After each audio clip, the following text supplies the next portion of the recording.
مضامین قرآنی افضل مشکات کی زبانیں۔ پارہ نمبر 19۔ قرآن مجید کے 19ویں پارے کی ابتدا وقال الذین لا یرجون کے الفاظ سے ہوتی ہے۔ 19ویں پارے کا ابتدائی حصہ سورہ فرقان، درمیانی حصہ سورہ شعراء، جبکہ آخری حصہ سورہ نمل پر مشتمل ہے۔ پارے کے آغاز میں اللہ رب العالمین ان لوگوں کا ذکر فرماتا ہے جو اس سے ملاقات سے انکاری ہے۔ اللہ فرماتا ہے کہ قیامت کے دن جب وہ فرشتوں کو دیکھیں گے تب انہیں یقین آئے گا، لیکن اس روز ان کو کوئی خوشخبری نہیں ملے گی۔ قیامت کے دن کا ذکر فرمایا کہ وہ دن بہت ہولناک ہوگا۔ اسی پارے کے آغاز میں اللہ رب العالمین نے قرآن مجید کا ذکر فرمایا کہ اس نے اس پاک کلام کو یک بارگی نازل نہیں فرمایا بلکہ بتدریج اور نجمن نازل فرمایا تاکہ آپ صلی اللہ علیہ وسلم کو سہولت ہو۔ اسی پارے کے ابتدا میں اللہ رب العالمین نے اپنی قدرت کی نشانیوں کی طرف انسان کو توجہ دلائی کہ کیا تو دیکھتا نہیں کہ کیسے اس نے زمین و آسمانوں کو پیدا فرمایا، کیسے وہ ہوائیں چلاتا ہے، کیسے وہ میਂہ برساتا ہے، زمین میں سے کیسے کیسے اناج اگاتا ہے، سورج، چاند اور ستارے سب اسی کے تابع ہیں۔ اسی مقام پر قرآن حکیم کی آیت سجدہ ہے جس کے تلاوت کرنے پر سجدہ کیا جاتا ہے۔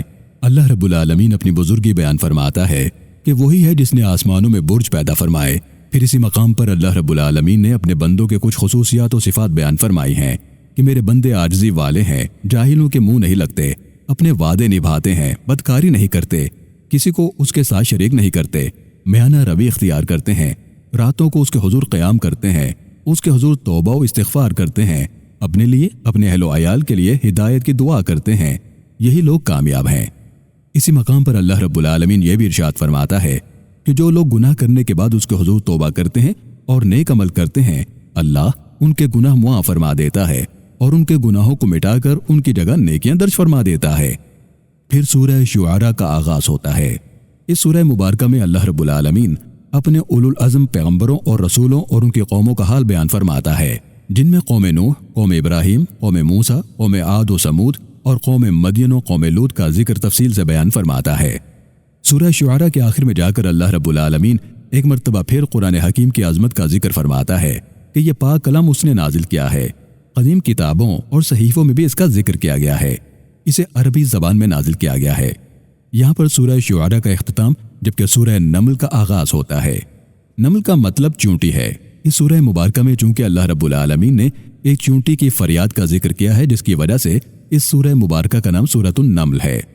19ویں پارے کے آخری حصے میں اللہ رب العالمین نے اپنے عظیم الشان پیغمبر حضرت سلیمان علیہ السلام کا ذکر فرمایا ہے کہ کیسے اللہ نے داؤد علیہ السلام کے بیٹے سلیمان علیہ السلام کو عظیم الشان حکومت عطا فرمائی۔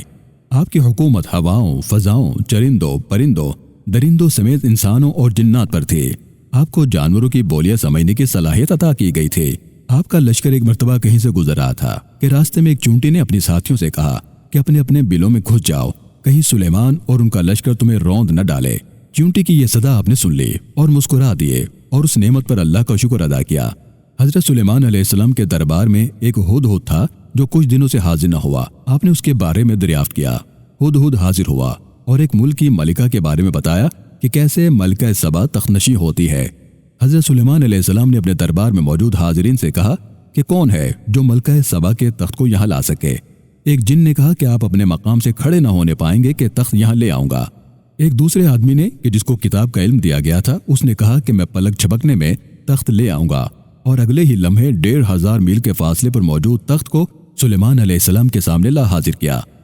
پھر جب ملکہ سبا کو دعوت دی گئی تو سلیمان علیہ السلام سے ملاقات کے لیے آئیں تو سلیمان علیہ السلام کے دربار کا فرش ایسے آبگینوں سے بنا تھا کہ پانی محسوس ہوتا تھا۔ ملکہ سبا نے فرش کو پانی سمجھتے ہوئے اپنے لباس کو سمیٹا تو سلیمان علیہ السلام نے فرمایا کہ یہ پانی نہیں بلکہ فرش ہے۔ پھر ملکہ اپنے تخت کو وہاں دیکھ کر ورطہ حیرت میں پڑ گئی اور آپ کی حکومت، آپ کی شان اور آپ کی عظمت کو دیکھ کر آپ پر ایمان لے آئی۔ اللہ تعالی ہم سب کو قرآن حکیم پڑھنے، اس کو سمجھنے اور اس کی پاکیزہ تعلیمات پر عمل پیرا ہونے کی توفیق عطا فرمائے۔ آمین۔